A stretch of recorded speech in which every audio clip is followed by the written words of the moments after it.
इथे 6 वाटी रवा घेतलेला आहे, तो छान भाजून घेणार आहे थोडं थोडं तूप टाकून। आता मी रवा बर्फीसाठी इथे रवा भाजून घेतलेला आहे। तर हा 4 वाट्या रवा आहे, जो साधारण 1.5-2 कप वाट्या तुपावरती भाजून घेतलेला आहे। म्हणजे रव्याच्या निम्म तूप, थोडंसं कमीच त्याच्या। आणि मग इथे साखर घेतलेली आहे, 2 ते 2.5 वाट्या साखर, आणि त्यात 1 ते 1.25 वाटी पाणी टाकलेलं आहे। आता आपल्याला 1 तार जी आहे त्याच्या थोडंसं पुढे न्यायचं आहे पाक।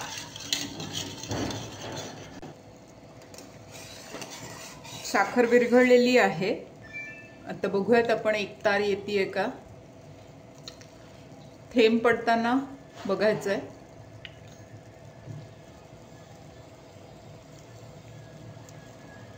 थोडंसं यायला लागलेली आहे एंडला। आता हे थंड झाल्यानंतर मग बोटावरती पण तुम्ही बघू शकता की 1 तार येते की नाही।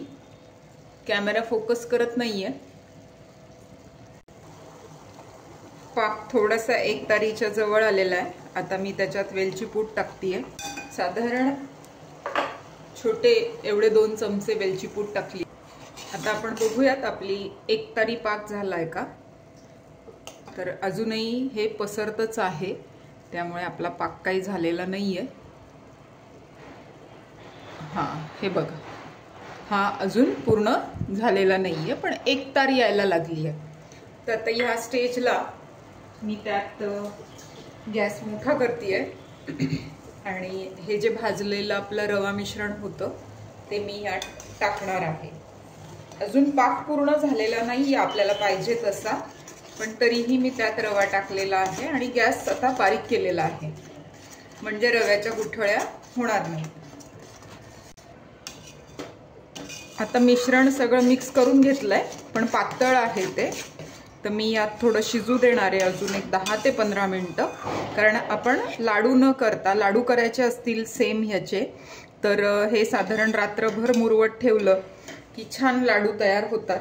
पण मला बर्फी करायची आहे किंवा वड्या पाडायच्यात, त्यामुळे मी ह्याला शिजवून घेणार आहे आणि घट्ट करणार आहे।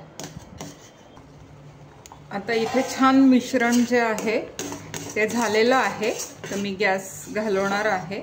15 मिनिटं वगैरे मी हे मिश्रण छान साखरेच्या पाकात परतून घेतलेलं आहे, कारण आपण बर्फी करतो आहोत।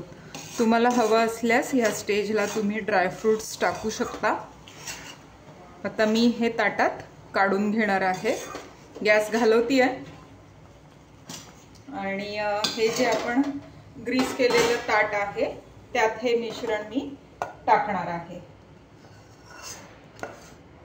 आणि काहीही न हलवता किंवा त्याला डिस्टर्ब करता आपण ही बर्फी सेट करायला ठेवणार आहोत।